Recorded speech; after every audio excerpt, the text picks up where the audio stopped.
Tara mga friend, luto tayo. Ito po, tayo ay meron ngayong sibuyas. At meron din tayong dalawang kamatis. Ayan po. At ayan, ginayat ko na ang ating kamatis sa maliliit na piraso at ang ating sibuyas ganun din sa maliliit na piraso. At meron tayong 3 itlog. Yan ay nasa katamtamang laki lamang ang ating mga itlog. Ayan. At atin nang buksan ang ating mga itlog. Ayan. Ayan na ang ating 3 itlog at ating lagyan ng konting asin o ng pangpalasa. Depende po sa inyo kung ano-ano pa po ang gusto ninyong ilagay na mga pampalasa, at ako po ay asin lang po. Ayan, batihin po natin at tayo ay magpainit na ng kawali. Buksan na rin po natin ang ating kalan at tayo ay maglagay ng kaunting mantika. Ayan. Ayan. Painit po natin. Konti lang po yung mantikang ilagay natin. Yung sapat lang po na gagamitin po natin para hindi naman po masayang, at ating igisa na ang ating sibuyas. Ayan. Konting halo-halo po at para lumabas po ang aroma ng ating sibuyas. At isunod na rin po natin ang ating kamatis. Ang ating mapupulang kamatis. Ayan po. Halu-haluin po natin. Ayan na po. Hayaan po nating bahagyang maluto ang ating kamatis.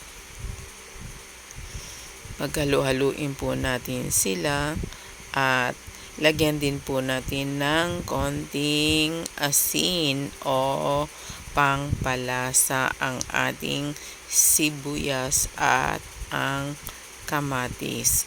Ayan po. At pisat-pisatin po natin ng bahagya ang ating mga kamatis. Ayan. Ganyan po kasi ako pag naggigisa ng kamatis. Pinipisat ko po para lumabas po ang kanyang lasa ng kamatis. Kunting halo po para lumabas po yung kanyang lasa. At pansamantala ay isarado po muna natin ang apoy. At yan po ang ating ginisang kamatis at sibuyas ay ilagay po natin sa ating binating mga itlog. Ayan po. Ayan. Ilagay po natin lahat at ating haluin po.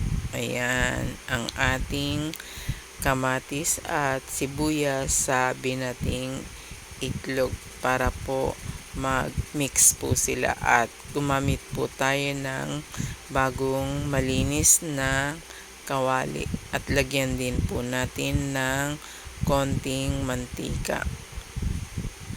Konti lang po, yung sapat lang na gagamitin po natin para hindi naman po masayang ang ating mantika, kasi mahal din na po ang mga bilihin ngayon.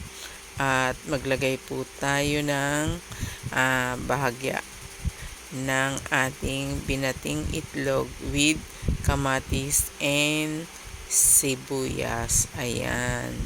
At yan, hayaan na po nating maluto ang ating itlog at ang ating kamatis with sibuyas. Yan ay scrambled egg. Yan ang ating scrambled egg.